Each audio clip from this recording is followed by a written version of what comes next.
আসসালামু আলাইকুম প্রিয় দর্শক, অন্য মঞ্চের আলাপচারিতায় আপনাদের সকলকে আমন্ত্রণ জানাচ্ছি। বন্ধুরা, প্রীতি, সালাম এবং শুভেচ্ছা নেবেন। 2 সপ্তাহ পরে আবার বাসায় ফিরেছি, সেই পুরনো সেট আপ। আপনারা ইতিমধ্যেই জানেন যে গতকাল foreign correspondents association of south Asia দিল্লিতে একটি প্রেস কনভারসেশনের আয়োজন করেছিল। সেখানে আওয়ামী লীগ নেতৃবৃন্দ উপস্থিত ছিলেন এবং সেখানে অডিও ভাষণ প্রদান করেছেন আওয়ামী লীগের সভানেত্রী, বাংলাদেশের প্রধানমন্ত্রী শেখ হাসিনা। ইতিমধ্যে এই ভাষণ নিয়ে অনেক আলোচনা হয়েছে। আমি খুব কিছু পয়েন্টস বলবো। তার আগে আমি একটা জিনিস বলতে চাই যে এবার এই ভাষণটা নিয়ে আমরা কিছু সমালোচনা দেখেছি, যে সমালোচনাগুলো দেখে আমার খুব হাসি পেয়েছে। যেমন কেউ বলেছে যে ভাষণের যে অডিও, অনেকটা সাউন্ড ভালো ছিল না, ঠিকমতো শোনা যায়নি। অনেকে বলেছে যে গোছানো বক্তৃতা ছিল না, অনেকে বলেছে ইংরেজিটা আরো ভালো হতে পারতো। তো এই সমালোচনাগুলো দেখে আমার একটা ব্যক্তিগত অভিজ্ঞতার কথা আপনাদের সাথে শেয়ার করি। আমি যখন পিএইচডি করতে আসছি অস্ট্রেলিয়ায়, সে অনেক আগের কথা, 2001 সাল থেকে, এবং তারপরে আমি দীর্ঘদিন মাস্টারি করেছি, নিজেও 10 জন পিএইচডি স্টুডেন্টের সুপারভিশন কমপ্লিট করেছি। তো যে কথাটা আমি বলতে চাই যে আমাদের যারা সুপারভাইজার ছিল তাদের মধ্যে একটা বিতর্ক আমি খেয়াল করেছি।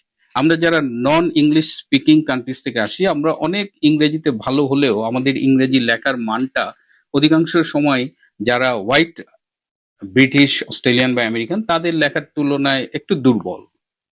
তো এটা নিয়েই যে বিতর্কটা হতো, বলা হতো যে কেউ বলতো যে বাবা, তোমার ইংরেজি নিয়ে মাথা ঘামাতে হবে না, তুমি যে রিসার্চটা করেছো সেই রিসার্চটা কতখানি ইম্পর্টেন্ট, সেইটা কতখানি স্ট্রং, সেটা ইম্পর্টেন্ট। আবার এক গ্রুপ বলতো যে না, ইংলিশটাও ভালো হতে হবে। তো একজন সুপারভাইজারের কথা আমার খুব মাথায় গেঁথে আছে যে বাবা, you do your good job, don't think about the language. তো এই যে একজন বাংলাদেশের রাজনৈতিক নেতা, তিনি ইংরেজিতে সঙ্গত কারণেই বক্তৃতা দিয়েছেন, কারণ ওইখানে 300-র বেশি সাংবাদিক আগের থেকেই রেজিস্ট্রেশন করেছিল যে তারা এই ইভেন্টটা অ্যাটেন্ড করতে চায়। কিন্তু যখন এই সংবাদ সম্মেলনটা হয়েছে, সেখানে পুরা অডিটোরিয়ামটা কানায় কানায় পরিপূর্ণ ছিল। এর বাইরে ধরেন সারা পৃথিবী থেকে অনলাইনে তো অনেকেই শুনেছে। একটা সময় দেখা যাচ্ছে যে যেটা আমি দেখেছি, সেখানে 1 লক্ষের বেশি লাইভ শুনতেছে। সুতরাং লক্ষ লক্ষ মানুষ লাইভ শুনেছে, পরে শুনেছে। তো শেখ হাসিনার ইংরেজি নিয়ে আমার মাথা ব্যথা নেই। এই ভাষণের স্ক্রিপ্টটা যদি আমাকে পাঠিয়ে বলা হতো যে বাবা একটু এডিট করে দাও বা রিভাইজ করে দাও, আমি টেকনোলজি ইউজ করে এটাকে একদম মানে চমৎকার ইংরেজি করতে পারতাম। কিন্তু সেটা আমার কাছে ইম্পর্টেন্ট না। তিনি কথা বলেছেন, অনেকেই হয়তো আবার বলার চেষ্টা করেছেন শেখ হাসিনার ইংরেজি উচ্চারণটা ফরেনারদের মতো হয় না। আমাদের তো হওয়ার প্রশ্ন আসে না। কিন্তু এই যে ভাষণটা তিনি দিয়েছেন, এমন একটা সময় দিয়েছেন, সেই ভাষণের গুরুত্ব, আমি তো বলবো যে খুবই সময় উপযোগী একটা ভাষণ তিনি দিয়েছেন। এবং এই ভাষণের কন্টেন্ট নিয়ে আমরা কিন্তু খুব বেশি গভীর আলোচনা শুনিনি। আমি তো খুব মনোযোগ দিয়ে শুনলাম। 5টি দফা তিনি দিয়েছেন। এই দফার আগে এই ভাষণে তিনি ডক্টর ইনুসকে যেভাবে পোট্রে করেছেন, ডক্টর ইনুস সম্পর্কে যে কথাগুলো বলেছেন, এই ভাষণটা কিন্তু সারা পৃথিবীতে যারা বাংলাদেশের রাজনীতি নিয়ে এই মুহূর্তে ভাবছেন, তারা সবাই শুনবেন, এটা নিয়ে বিশ্লেষণ করবেন। ডক্টর ইনুসকে যেভাবে তিনি বিশ্বের সামনে উপস্থাপন করেছেন, দেখেন এই ডক্টর ইনুস নোবেল লরিয়েট, আমাদের কাছে বিশাল একটা মহামানব হিসেবে ছিলেন। সেই মানুষটার ইমেজটা কিন্তু চ্যালেঞ্জড হয়েছে গতকাল। তিনি কি করছেন? তিনি একজন মানি লন্ডারার, বিদেশে টাকা পাচারকারী, তিনি একজন সুদখোর, তিনি একজন খুনি, তিনি একজন ফ্যাসিস্ট, তিনি একজন ভয়ঙ্কর ডিক্টেটর, একনায়ক। এই যে প্রতিটা বিশেষণ যে ব্যবহার করা হয়েছে তার নামের আগে, এর প্রত্যেকটা কিন্তু ব্যাখ্যার দাবি রাখে। আমি খুশি হতাম যারা এই ভাষণের সমালোচনা করছেন তারা যদি বলতেন যে তিনি যে ডক্টর ইউনূস সম্পর্কে এই কথাগুলো বলেছেন, এগুলো সত্যি না অসত্য। আমরা সেই আলোচনাগুলো করি। এবং আমার তো মনে হয় যে এই ভাষণে ইউনূসের যে ইমেজ, এই ডক্টর ইউনূসদের বিষয়টা আপনাদের একটু বলি। এরা কিন্তু খুব স্বার্থপর এবং ব্যক্তি ইমেজ সম্পন্ন।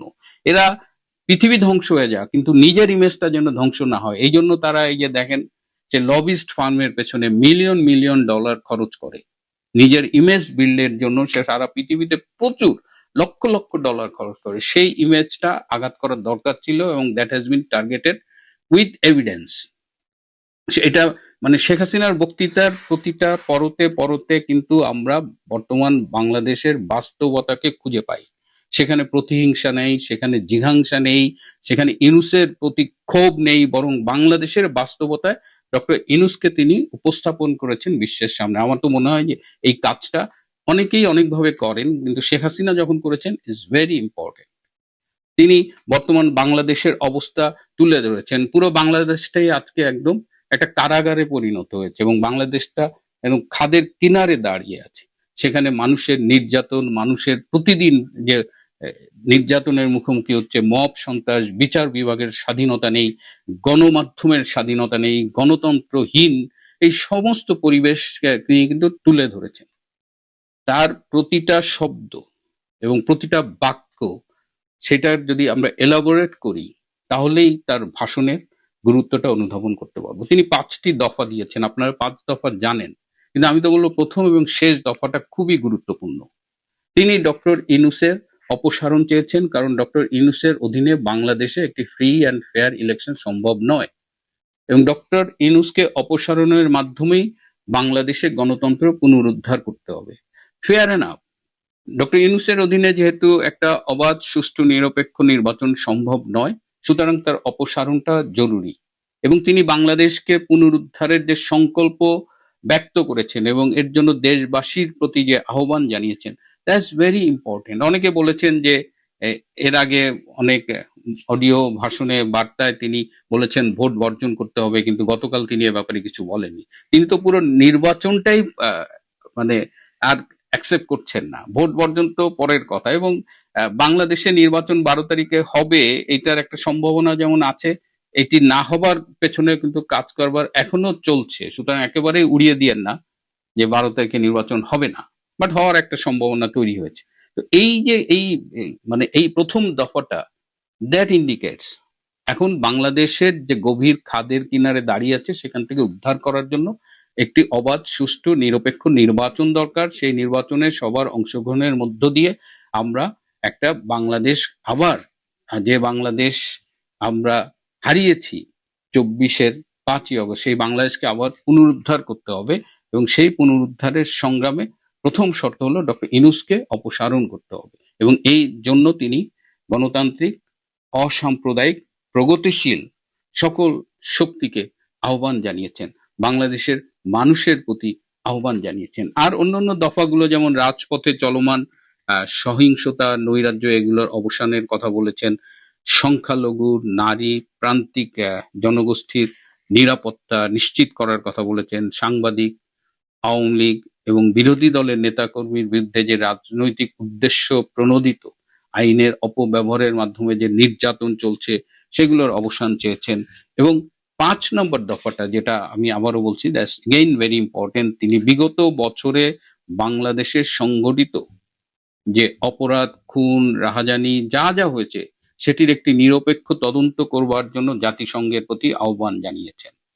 আমার মনে হয় যে জাতিসংঘ should respond to this appeal, এই আবেদনে সাড়া দেওয়া উচিত। কারণ জাতিসংঘ এর আগে যে একটি ডক্টর ইউনূসের অনুরোধে একটি রিপোর্ট করেছে বাংলাদেশে জুলাই আগস্ট 24-এর এই হত্যাকাণ্ড এবং অন্যান্য বিষয় নিয়ে, সেটি এতটাই বিতর্কিত যে পুরো জাতিসংঘ মানবাধিকার কমিশনের ইমেজই প্রশ্নবিদ্ধ হয়েছে। এবং সেখানে ভলকার তুর্ক যে কাজটি করেছেন, এবং যেটা আপনারা হয়তো অনেকে জানেন না, যে এই তদন্ত করার জন্য জাতিসংঘের কোনো বাজেট ছিল না, এই টাকাটা ডক্টর ইউনূস দিয়েছে।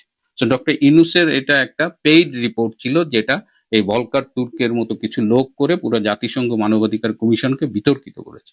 তো আজকে জাতিসংঘের উচিত সত্য, আমাদের আসলে এই মুহূর্তে সত্যটা জানতে হবে। জুলাই আগস্ট সহ পরবর্তীতে যত হত্যাকাণ্ড, যত অন্যায় হয়েছে, যত নৈরাজ্য হয়েছে, এগুলোর একটা নিরপেক্ষ তদন্ত দরকার। এবং এই তদন্তটা কেন দরকার সেটিও শেখ হাসিনা খুব স্পষ্ট করে বলেছেন, যে আমাদের একটা সমাজে, আমাদের দেশে যে একটা ক্ষত তৈরি হয়েছে, সেই ক্ষত নিরাময়ের জন্য, একটি রিকনসিলিয়েশনের জন্য এবং একটি ঐক্যবদ্ধ বাংলাদেশ গড়ে তুলবার জন্য, এবং সেখান থেকে মানে বর্তমান যে বাংলাদেশ ধ্বংসের কিনারে দাঁড়িয়ে আছে, সেখান থেকে উত্তরণ ঘটিয়ে সামনে যাবার জন্য এই এই জাতিসংঘের এই তদন্তটা দরকার।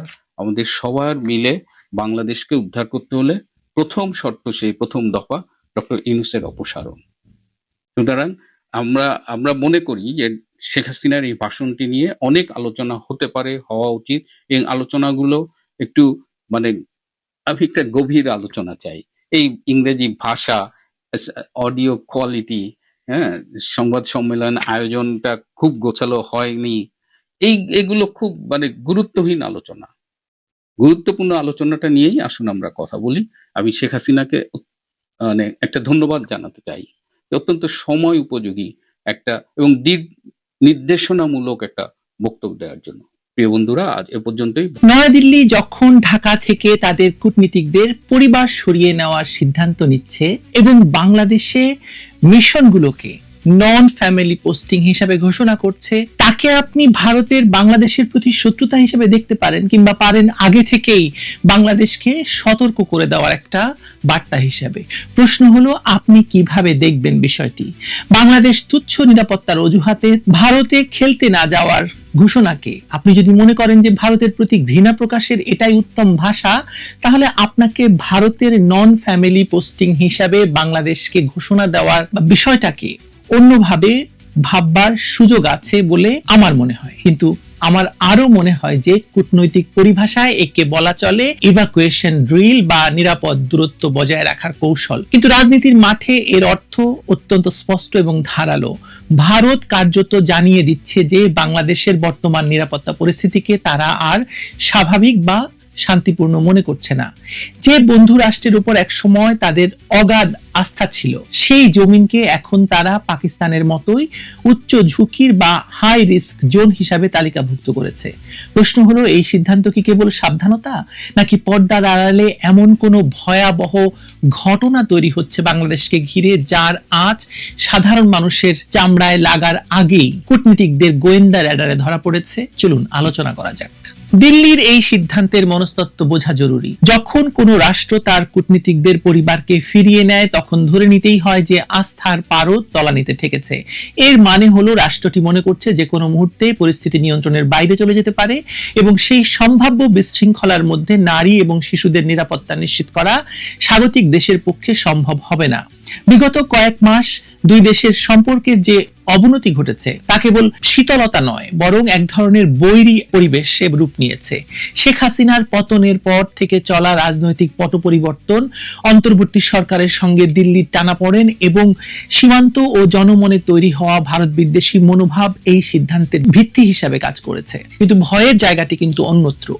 ভারত যখন নন ফ্যামিলি ঘোষণা দিচ্ছে, তখন তারা বিশ্বকে এই বার্তা দিচ্ছে যে এই দেশটি এখন আর নিরাপদ বিনিয়োগ বা ভ্রমণের জায়গা নয়।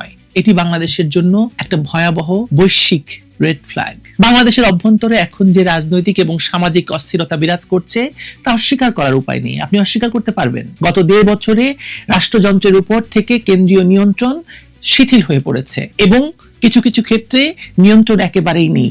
জঙ্গল সালিমপুরকে নিয়ে করা আমার ভিডিওতে আপনি দেখেছেন যে বাংলাদেশে এরকম অনেকগুলো জঙ্গল সালিমপুর সৃষ্টি হয়েছে, যেখানে বাংলাদেশের পুলিশ প্রশাসন, নিরাপত্তা বাহিনীর কারো নিয়ন্ত্রণ নেই। বাংলাদেশের পুলিশ, প্রশাসন এবং বিচার ব্যবস্থা এক ধরনের স্থবিরতার মধ্য দিয়ে যাচ্ছে।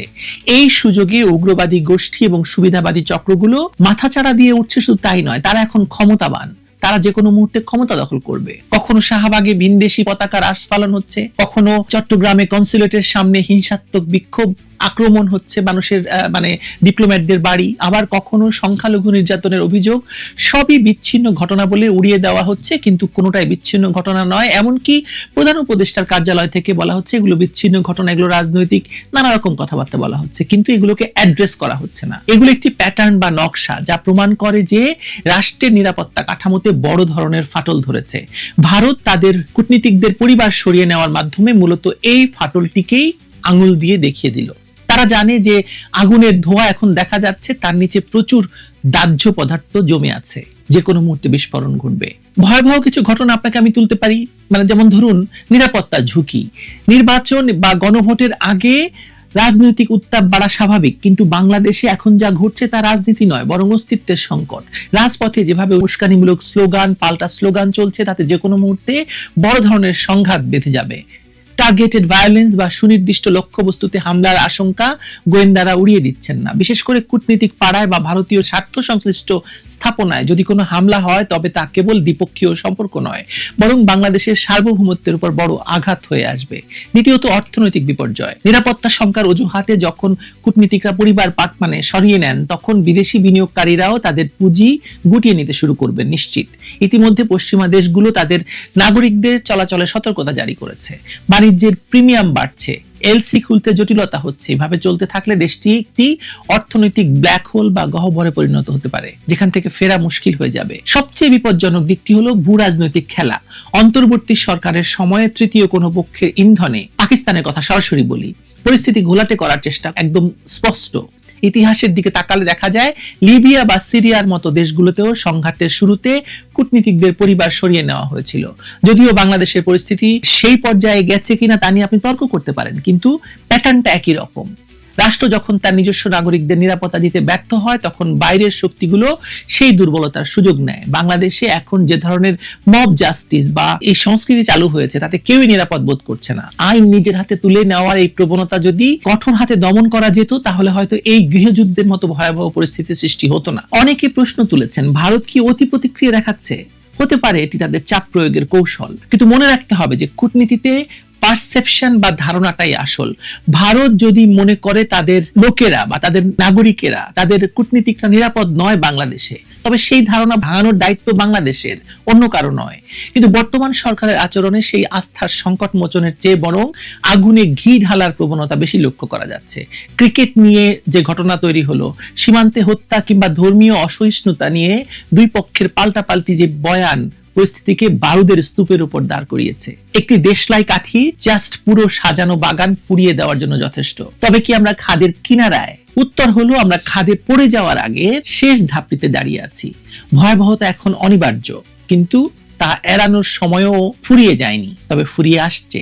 যদি আইন শৃঙ্খলা বাহিনী তাদের চেইন অফ কমান্ড পুরোপুরি পুনরুদ্ধার করতে না পারে এবং সরকার যদি উগ্রবাদী আস্ফালনকে কঠোরভাবে দমন না করে, জঙ্গিদের যাদেরকে ছেড়ে দেওয়া হয়েছিল সেই জঙ্গিদের হাতে ক্ষমতা ছেড়ে দিতে না চায়, তাহলে আমরা আগামী দিনে এমন একটা জিনিস দেখতে পারি যা আমাদের কল্পনারও অতীত। ভারতের এই পদক্ষেপকে নিছক শত্রুতা বা ষড়যন্ত্র হিসেবে না দেখে একে রাষ্ট্রের সক্ষমতার উপর অনাস্থা হিসেবে দেখা উচিত আমাদের। যখন ঘরের ভেতর আগুন লাগার সম্ভাবনা থাকে, তখন প্রতিবেশীরা নিজেদের জানালা বন্ধ করে দেয়। ভারত ঠিক সেই কাজটি করেছে। এখন সেই আগুন নেভানোর দায়িত্ব আমাদের। আমরা সেই আগুনে পুড়ে ছাই হব নাকি আগুন নেভাবো, সেটা আমাদের সামনে সবচেয়ে বড় প্রশ্ন। রাজনীতির আকাশে যে কালো মেঘ জমেছে, তা থেকে বৃষ্টি হবে নাকি বজ্রপাত, তা নির্ভর করছে নেতৃত্বের দূরদর্শিতার উপর। কিন্তু দুর্ভাগ্যজনকভাবে দৃশ্যপটে এখন দূরদর্শিতার চেয়ে আবেগের প্রাধান্য বেশি। আর আবেগ দিয়ে রাষ্ট্র চালানো যায় না। বিপ্লব করা যায় হয়তো, কিন্তু এটা বিপ্লব হয় না, হয়েছে সন্ত্রাস। বিপ্লব পরবর্তী বা সন্ত্রাস পরবর্তী সময়ে যদি স্থিতিশীলতা না আসে, তবে তা নৈরাজ্যের জন্ম দেয়। বাংলাদেশ এখন সেই জায়গায় দাঁড়িয়ে আছে। এখান থেকে ফিরে আসার পথ যেমন আছে, তেমনি পতনের পথটি একদম রেডি আছে। নন ফ্যামিলি স্ট্যাটাস যেটা ভারত বলছে হয়তো আগামীকাল উঠে যাবে, কিন্তু যে আস্থার সংকট তৈরি হলো তা কাটাতে হয়তো যুগের পর যুগ লেগে যাবে। আর এই মধ্যবর্তী সময়ে যদি কোনো একটি মিস ক্যালকুলেশন বা ভুল পদক্ষেপ নেওয়া হয়, তবে তার খেসারত দিতে হবে পুরো জাতিকে। এই ভয়াবহ কিছু ঘটতে যাচ্ছে কিনা, যে প্রশ্ন শুরুতে তুলেছি, তার উত্তর আসলে লুকিয়ে আছে আমাদের নিজেদের কর্মকাণ্ডে। পেট্রোল তো ছিটিয়ে রাখা হয়েছে, এখন দেখার বিষয় কে বা কারা এই দেশলাই কাঠিটি হাতে তুলে নেয় এবং আগুন লাগিয়ে দেয়। আপনি দেখতে পাচ্ছেন সরকারের কোনো উদ্যোগ নেই এই আগুন নেভানোর, আগুন উস্কে দেওয়া ছাড়া। নিরাপদে থাকুন সবাই।